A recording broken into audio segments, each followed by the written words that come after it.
como se dizia no passado, né, ninguém sabia o que era STF, acredito, 20 anos atrás.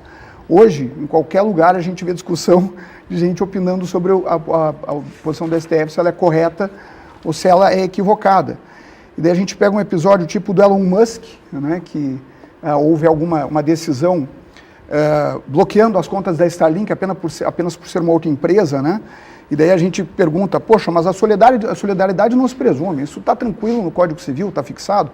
Ou vão discutir a questão do inquérito, né, das fake news, que dura muito mais tempo do que a lei organizadamente prevê, ou discutir supressão de instância, como a gente viu, ou a questão do Poder Judiciário ter que ser provocado, ou seja, que a PGR pudesse fazer as movimentações, e caberia ao ministro do STF, principalmente quando ele é parte, oficiar a PGR para instaurar algum procedimento, mas que ele não poderia provocar sozinho. Então, todo esse clima que veio de vários episódios, como, por exemplo, da ministra Carmen Lúcia, quando estava julgando no TSE, admitindo que naquele caso era inconstitucional, mas mesmo assim julgou, isso tudo criou um clima muito pesado em relação ao Congresso Nacional. Porque para uma república andar, as instituições têm que ser fortalecidas. E essas instituições fortalecidas, elas somente podem ser dessa forma através de diálogo. E a gente vê que está havendo um problema na comunicação. O Fernando Schiller uma vez falou, com muita propriedade, que hoje, quem sabe os deputados, os congressistas, até os senadores, hoje a preocupação em ter posições muito firmes, muito fortes, é uma tendência política, até por causa das mídias sociais, por causa da forma como se convence, como se estrutura as bases hoje. Então a gente está passando uma mudança que tem a ver com a tecnologia, que está mudando o discurso político, que está aumentando os antagonismos. Também existe, eu não vou passar pano aqui, pelo menos na minha opinião, um certo comportamento de alguns ministros, ou entendimento deles, que é uma coisa que eu respeito, mas que a gente não via nas composições do STF do passado. Certo. Tipo o quê? Tipo isso que eu falei a respeito do Alexandre sobre... Vou pegar um exemplo simples. Bloquear perfis na internet. O Pacto de São José da Costa Rica, no artigo 13, deixa bem claro que a liberdade de expressão, o Brasil é subscritor do Pacto de São José da Costa Rica, um acordo internacional extremamente sério, um instrumento de garantias de liberdades, que não pode ser praticada a censura prévia em local algum. Pode sim punir a pessoa pelo uso indevido da liberdade de expressão, mas censura prévia não poderia ocorrer. E a partir do momento em que a gente manda cancelar o perfil de alguém, a gente está silenciando a voz da pessoa. E nesse aspecto, ao meu ver, isso é um retrocesso. É um retrocesso dessas garantias.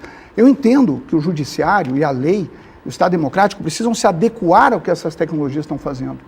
Mas alguns institutos de liberdades individuais acredito que são sagrados. Mas, enfim, eu acabei falando um pouco sobre críticas gerais para dizer, quem sabe, professor Lênio, até tentar identificar onde estão os pontos que causaram esse desequilíbrio institucional. Eu só falei do lado do STF, claro, não falei do lado do Congresso, porque o Congresso é uma bagunça muito maior, a gente nunca tem certeza do que vai acontecer, porque é um caldeirão de interesses variados. Mas o que se vê a respeito dessas PECs é que a 821 fala sobre a questão das liminares. Se eu não me engano, isso até já está no regimento, né, professor? Já está no regimento do STF, então ninguém vê problema. Até a liderança do PT subscreveu, né, apoiou essa emenda constitucional, então acho que essa não vai ser objeto de discussão. Então, uma PEC, acredito que ela é mais, digamos, tem uma adesão muito maior. Agora, essa que fala da revisão das decisões do STF por parte do Congresso, essa daí já é muito mais complicado, porque aí a gente está falando que a última palavra de um poder pode ser revisada pelo outro, a última palavra. Digamos que o legislativo emana as leis e cabe ao judiciário executá-las, aplicá-las, né? A partir da aplicação em casos concretos, como pelo que eu entendi a proposta, fala até em ações cíveis e criminais, né? Se a gente vê de casos concretos, eu já vejo uma certa discordância, porque isso ficaria impraticável, ficaria impossível. Acredito que aí sim haveria uma interferência no Poder Judiciário. Agora, se a gente for voltar à discussão sobre a recepção da constitucionalidade de algumas normas, digamos, a gente tem um processo de emenda constitucional ou uma lei federal específica que o STF entende ser constitucional ou não. Daí vem o poder constituinte e se manifestar a respeito do tema, bom, já existe essa previsão. A questão é se isso vai ser bem recepcionado ou não. Parece, né, professor Lênio, que a gente continua lutando para organizar a recepção da nossa legislação infraconstitucional desde 88, que a gente vem passando por processos constantes de adaptação. A jurisprudência, uma hora ela vai para um lado, outra hora ela vai para o outro.